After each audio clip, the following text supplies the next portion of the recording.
రవి ప్రకాష్ సిలికానాంధ్ర ఆసుపత్రి Kuchipudi super speciality వైద్య సేవలు పూర్తిగా ఉచితం. అట్లా ఏమి పర్మనెంట్ ఇది ఓ జడ్జిమెంట్ ఏం కాదండి.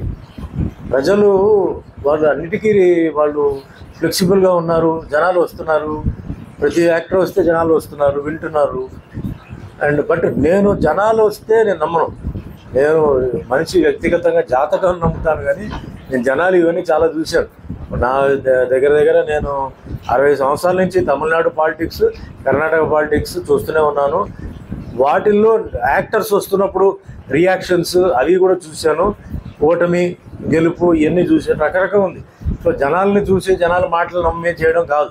ఆఖరికి మీకు ఎలక్షన్కి ఒక వారం 10 రోజుల ముందు వాళ్ళ మనసు ఎందుకు మారుతుంది? అది డబ్బుగా, ఆ మందు బిర్యానీగా అట్లా అయిపోయింది. ఈరోజు జనాలు ఎవరు ఆలోచించట్లేదండి. ఈరోజు జనాలను ఏమంటారంటే, నిజమైన మనకి న్యాయం జరగాలంటే అన్ని మతాలు, అన్ని కులాలు, అన్ని క్యాస్ట్ అందరికి సమానంగా ఉండాలి. నేను సెక్యులరిజం ఫాలో అవుతున్నాను. ఈరోజు నేను సినిమా ఇండస్ట్రీకి వచ్చి 46 సంవత్సరాలు అయిపోయింది. నేను హిందువే, కానీ నేను హిందువుల మట్టు ఎందుకు సపోర్ట్ చేయట్లేదు? ముస్లిం ఉన్నాడు, క్రిస్టియన్ ఉన్నాడు, నా టెక్నీషియన్గా బీసీ, ఎస్సీ, ఎస్టీ మైనారిటీస్ ఉన్నారు, అందరూ ఉన్నారు. సో నాకు అందరూ కావాలి. నేను హిందూ చెప్పి నేను హిందూ కావాలంటే ఎట్లా? నేను మామూలు మనిషి, ఏమీ నాకు సినిమా బ్యాకింగ్ లేదు, ఫిలిం ఇన్స్టిట్యూట్కి వెళ్ళి ఏమీ లేదు. ఈరోజు నన్ను ఒక పెద్ద హీరో చేశారు. 800 సినిమాలు చేశాను. 46 సంవత్సరాలు ఇండస్ట్రీలో ఉన్నాను. 100 సినిమాలు తెలుగులో హీరోగా చేశాను. 50 సినిమాలు తమిళ్లో. ఎవరి వల్ల? టెక్నీషియన్స్ వల్ల. ఆ టెక్నీషియన్స్లో, ప్రొడ్యూసర్స్, డైరెక్టర్స్లో హిందూ, ముస్లిం, క్రిస్టియన్ అందరూ ఉన్నారు.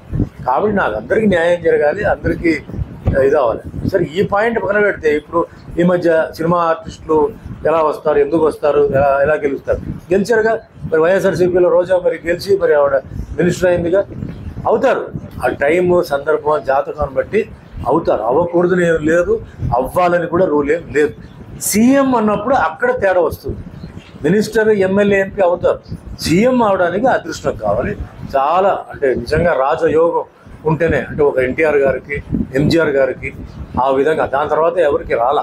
అంటే వాళ్ళకి అప్పుడు వచ్చిందంటే ఎన్టీఆర్ గారు ఏంటంటే ఆయన సినిమాలు, ఆయన పౌరాణిక సినిమాలు, ఆయన చేసిన వేషాలు, వ్యవసాయం ఆ సినిమాలు, ఫ్యామిలీ, ఓ ఇమేజ్, దాంతో ఆయన ఎంజీఆర్ గారు వచ్చారు. దాని తర్వాత మెల్లిమెల్లిగా జనాలకి అర్థమైపోయింది అసలు ఏంటది. ఇప్పుడు జనాలు చాలా హుషారైపోయారు. ఈరోజు సోషల్ మీడియా మీద, మొబైల్ ఫోన్లో మీకు గూగుల్ కొట్టేస్తే అన్నీ వస్తున్నాయి. నిజం, అబద్ధం అన్నీ వస్తున్నాయి. అది ఒకటే కాదు, ఎవరు నిజమైన మనుషులు ఎవరు, దొంగలు ఎవరు, కరప్షన్ ఎలా ఉన్న మనిషి ఎలా అయిపోయాడు, ఇవన్నీ ఉన్నాయి. అందుకే నేను ఇప్పుడు నా ఒక మెసేజ్, నేను ఈసారి నేను ఇక్కడ ప్రజలకు ఏం చెప్పాలనుకుంటే, మీరు అందరూ బాగుండాలని నా కోరిక. ఎందుకంటే మీ వల్లనే నేను ఈసారి మీరు దయచేసి ఎవరు మీకు కష్టాల్లో ఉన్నప్పుడు మీకు తోడుగా ఉంటున్నారు. అర్ధరాత్రి వచ్చి మీరు తలుపు కొడితే అది పోలీస్ స్టేషన్ అయినా సరే, రైల్వే స్టేషన్ అయినా సరే, హాస్పిటల్ అయినా సరే వస్తారా? మీకు వరదలు వచ్చినప్పుడు, కరువు వచ్చినప్పుడు మీకు సాయం చేస్తున్నారా? మీ పిల్లల భవిష్యత్తు అంటే విద్య విషయంలో, లేదా ఇంట్లో ఉన్న వైద్య విషయానికి. ఎందుకంటే గ్రామీణ ప్రాంతం వేరే, డిస్ట్రిక్ట్ వేరే, సిటీ వేరే, అన్నిటికీ తేడా ఉంది.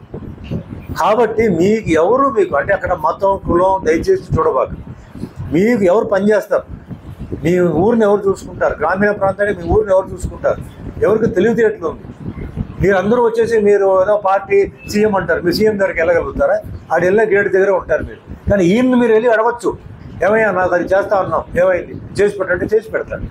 కాబట్టి అది ఆడదైనా మగదైనా లోకల్గా మీకు అందుబాటులో ఉన్న ఒక కార్పొరేటర్, నేను చెప్పి కార్పొరేటర్, ఈ టైప్లో సర్పంచ్, వాళ్ళని ముందు మంచివాడిని గెలిపించుకొని హ్యాపీగా ఉండండి. మీకు రాజకీయం ఏం జరిగితే మీకేంటి, ఏ పార్టీ వస్తే ఏంటి, ఏ పార్టీ మీరు హ్యాపీగా ఉండండి. పిల్లల విద్య విషయం, మీ వైద్య విషయం, మీ ఆదాయం, మీ ఎంప్లాయ్మెంట్, మీ ఇల్లు, మీకు వరదలైనా వచ్చినప్పుడు ఇబ్బంది, అంటే నేను చెప్పేది వ్యవసాయం వాళ్ళు, అది మీరు చూసుకోండి. కానీ మీకు ఎందుకంటే ఈరోజు పార్టీలో మారుతున్నారు. ఈ పార్టీ నుంచి ఆ పార్టీ ఈ పార్టీ, పదవియా, పైసానా, దేనికైనా అర్థం కావట్లేదు. ఇద్దరు అయితే చాలా ఆలోచించేవారు. పార్టీ గెలిచిన వెంటనే కొందరు అటు వెళ్ళిపోతున్నారు. పార్టీ వీక్ అయిపోతే పార్టీ మీద నమ్మకం ఒక 10% ఉంది. నాయకుడు అంటే ఆ పార్టీ నాయకుడి మీద, సీఎం మీద 10% అభిమానం, ప్రేమ ఇవన్నీ ఉన్నాయి. 90% అంతా వచ్చేసి డబ్బు, పైసా, పదవి, పవర్, ఇది కావాలంటున్నారు. తెలిసిపోతుంది కదా. లేకపోతే ఒకే పార్టీలో ఉండొచ్చు కదా, ఎందుకు మారుతున్నారు? ఇంతమంది మారుతున్నారు, మీరు చూస్తున్నారు. ఒక పార్టీ అంటే వీక్ అవుతుందంటే వెంటనే జంపు. ఏ పార్టీకి బలం ఉందంటే వెళ్ళిపోతున్నారు. రేపు కూడా చూడండి, రేపు ఏ పార్టీ గెలుస్తుందో ఇవన్నీ దానికి వెళ్ళిపోతారు. అంటే ఏంటి అర్థం? వాళ్ళకి పైసలు కావాలి, పదవి కావాలి, పవర్ కావాలి, అంతే తప్ప ప్రజలు బాగుపడాలి, ప్రజలు బాగుండాలి, మనం ప్రజలతో పాటు ఉండాలి లేదు. అందుకని ఏం చెప్తాను, ప్రజలు కూడా రేపు పార్టీ గెలుస్తాయి కదా, ఆ ఏ పార్టీ గెలుస్తుందో ఆ పార్టీకి వెళ్ళిపోయి మీరు మెంబర్షిప్ తీసుకోండి, సభ్యత్వం తీసుకోండి. మీరే అడగండి, నేను ఈ పార్టీ రూలింగ్ పార్టీ మెంబర్ అయ్యా, నాకు అది కావాలి, నాకు ఇది కావాలని చెప్పండి. తప్పే ఉంది, మారిపోయింది, జరుగులా కాదు. ఇంకోటి ఏంటంటే ఇప్పుడు బీజేపీ పార్టీ అన్నప్పుడు, అంటే ఉదాహరణకి నేషనల్ పార్టీ గురించి మాట్లాడుతున్నాం. బీజేపీ పార్టీ అన్నప్పుడు అది ఒక హిందూ పార్టీ అని అంటున్నారు. వాళ్ళేమో లేదు, మేము హిందువులు కాదు, మేము ముస్లిమ్స్ క్రిస్టియన్స్ కూడా మేము అందరికీ చేస్తున్నాం అని చెప్తున్నారు. కానీ ఎక్కడ జరగట్లేదు, వాళ్ళు చెప్పింది చూపించట్లేదు. చూపించండి, మీరు హిందూ పార్టీయే కాదు, మీరు Muslim, Christian, Sikh, Parsi, Jain, Buddhist అందరికీ మీరు న్యాయం చేస్తారని చూపించండి. అలాగే కాంగ్రెస్ మేము అందరికీ మేము వచ్చి చేస్తున్నాం, ఎక్కడ లేదు. ముస్లిమ్స్ క్రిస్టియన్స్గా చేస్తున్నారని చెప్పి బయట కంప్లైంట్ ఉంది. మీరు కూడా హిందువులు చేయండి. నాకు తెలిసిన వరకు ఏ మతం, కులం ఇలాంటి లేకుండా హ్యాపీగా ఉన్న ఏకైక పార్టీ కమ్యూనిస్ట్ పార్టీ. కమ్యూనిస్ట్ పార్టీకి దేని మీద నమ్మకం లేదు. వాళ్ళు ఎంతసేపు పోరాటం, ఎంప్లాయ్మెంట్ ప్రాబ్లము, అందరూ బాగుండాలి, న్యాయంగా ఉండాలని చెప్పేసి వాళ్ళ ఒక ఎజెండా. కాబట్టి అదే ఎజెండా ఫాలో అవుతున్న వాళ్ళు చేయండి.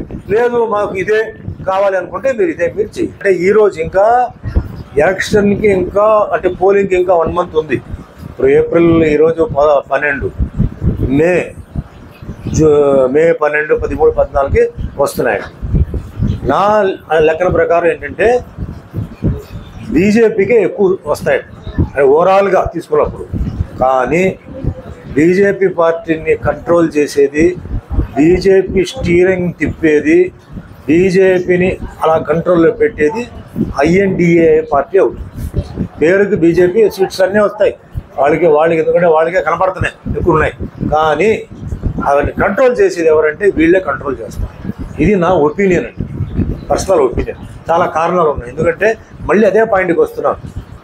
ఈ కమ్యూనిటీ, హిందూ కమ్యూనిటీ దీని మీద వాటి మీద ఏంటంటే వాళ్ళు కొంచెం వేరే, అంటే క్రిస్టియన్, పార్సీ, సిక్, అంటే నార్త్ ఇండియాలో చాలా ఉన్నాయి. సౌత్లో మనకి ఏంటంటే హిందూ, ముస్లిం, క్రిస్టియన్, సిక్ పార్టీ, అంటే మన మీరు గురుద్వారా అంటారు కదా, సింగ్ వాళ్ళు. కానీ అవతలకి వెళ్తే పార్సీ కమ్యూనిటీ ఉంది, జైన్ కమ్యూనిటీ ఉంది, బుద్ధిస్ట్ కమ్యూనిటీ ఉంది, చాలా ఉన్నాయి, మనకు తెలియదు. వాళ్ళు ఇదవుతారు, వాళ్ళందరూ ఏకమై వాళ్ళు అది చేస్తున్నారు. 99% వచ్చేది బీజేపీ పార్టీ. ఎందుకంటే డెవలప్మెంట్, తర్వాత భారతదేశాన్ని ప్రొటెక్షన్ ఇచ్చింది. నిజం చెప్పాలంటే ఒకప్పుడు భారతదేశంలో ఎక్కడ చూసినా బాంబ్ బ్లాస్టులు, ఎక్కడ చూసినా టెర్రరిస్టులు, అవి లేవు.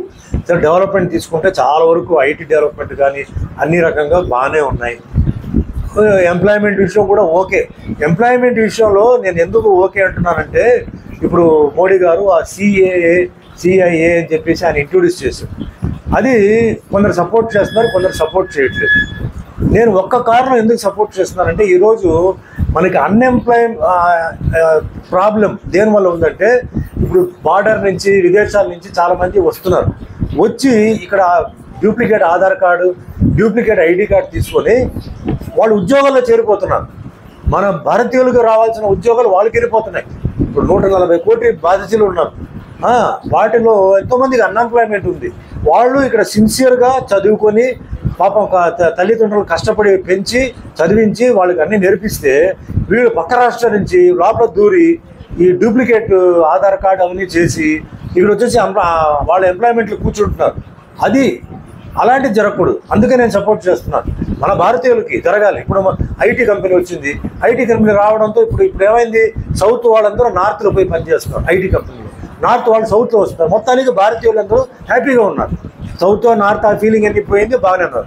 వీళ్ళు మధ్యలో దూరి ఆ ఫ్రాడ్ కార్డు తయారు చేసి వాళ్ళకి ఎంప్లాయ్మెంట్ వస్తుంది. వాళ్ళకి ఎంప్లాయ్మెంట్ వెళ్ళిపోతే ఆ లోకల్ వాళ్ళకి ఇంకెక్కడ ఎంప్లాయ్మెంట్ ఉంటుంది? ఏ పార్టీ వచ్చినా ప్రాబ్లం ఇదే. కాంగ్రెస్, బీజేపీయో, కమ్యూనిస్ట్ పార్టీ ఎవరు వచ్చినా ఎంప్లాయ్మెంట్ ప్రాబ్లం ఎందుకు పోదంటే, ఇలా ఫ్రాడ్ వాళ్ళు చాలామంది వచ్చేసి మన భారతీయులకి రావాల్సిన ఉద్యోగాలు వాళ్ళకి వెళ్ళిపోతున్నాయి. ఆ పాయింట్ కోసం నేను ఆ మోడీ గారిని సపోర్ట్ చేస్తున్నాను. అంటే మళ్ళా ముస్లిమ్స్ అందరూ భయపడుతున్నారు, అంటే వాళ్ళు మన మీద కక్ష తీసుకుంటారు. అది ఎందుకు అట్లా అనుకుంటున్నారు? పుట్టి పెరిగిన వాళ్ళు, ఇక్కడే పుట్టి పెరిగిన వాళ్ళు ఎందుకు తీసుకుంటారు?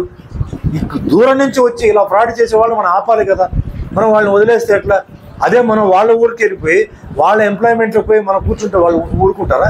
ఎందుకు ఊరుకుంటారు? వాళ్ళు పంపించేస్తారు. అందుకే కదా ఇప్పుడు వీసాలో వాటిలో ఇన్ని రోజులకే నీకు వీసా, ఇన్ని వారాలకే వీసా, ఇన్ని నెలలకే వీసా పెడుతున్నారు. ఎందుకు పెడుతున్నారు? మన వాళ్ళు వెళ్ళిపోయి అక్కడ ఎక్కడ కూర్చుంటారేమో, లోకల్ వాళ్ళకి ఉద్యోగం పోతుందేమో అని భయం. మనం అది పట్టించుకోవట్లేదు. అది ఇప్పుడు ఆ రూపంలో ఆ ఫ్రాడ్ ఎవరైతే వస్తున్నారో వచ్చి ఇక్కడ మన ఫుడ్ తింటూ మన దేశాన్ని వాళ్ళు చెడగొడుతున్నారు. అంటే స్ట్రైక్ జరిగిందంటే బస్సును తగలబెట్టడం, ట్రైన్ను తగలబెట్టడం, బిల్డింగ్కి రాయి వేయడం వీళ్ళే చేస్తున్నారు. మన దగ్గర తింటూ మన దగ్గర శాలరీ తీసుకొని మనకే వాళ్ళు మోసం చేస్తారు. అప్పుడు నష్టం జరిగింది మనకే కదా. అది జరగకూడదు. అందుకే నేను ఆ విషయాన్ని ఆ పాయింట్కి నేను సపోర్ట్ చేస్తాను. మిగిలిన 99 పాయింట్లు నాకు తెలియదు. ఈ 2 పాయింట్ కోసం ఆ సిఏఏ ఏదైతే ఉందో వాటికి నా సపోర్ట్. ఎందుకంటే మన ఊరు ఎంప్లాయ్మెంట్ మన వాళ్ళకి రావాలి. ఈరోజు పిల్లలు చదువుతున్నారు, అబ్బాయిలు అమ్మాయిలు చదువుతున్నారు, పేద కుటుంబం వాళ్ళు కూడా ఈరోజు చదివిస్తున్నారు. వాళ్ళకి ఉద్యోగం రావాలి. వాళ్ళు కుదిరిపోయి బయట నుంచి వచ్చే వాళ్ళు లోపల దూరి ఫ్రాడ్ చేసుకుని ఉద్యోగం చేసుకుంటే ఎట్లా? అది జరగకూడదు, మనం జరగనివ్వకూడదు. అంటే గవర్నమెంటే కాదు, మనం కూడా వదలకూడదు.